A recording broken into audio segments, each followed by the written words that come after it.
And so here Solomon is on top of this mountain, offering a sacrifice to the Lord, praying to God.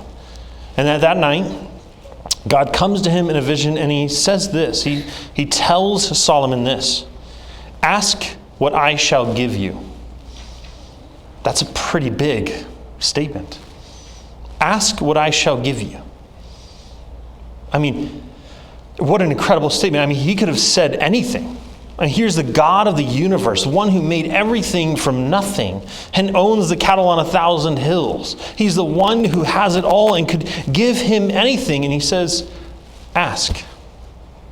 Ask me and I will give it to you. So how does Solomon respond? With probably one of the most beautiful prayers and simple requests that we see in Scripture. In his commentary, Donald Wiseman outlines Solomon's prayer in 4 points. He says, first, his prayer acknowledges God's past action.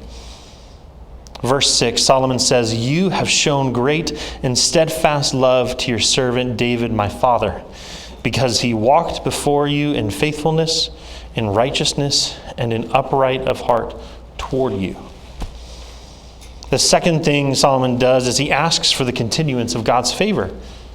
Continuing in verse 6, and you have kept for him this great and steadfast love, and have given him a son to sit on his throne this day. Third, Solomon's prayer expresses humility. And now, O Lord my God, you have made your servant king in place of David my father, although I am but a little child.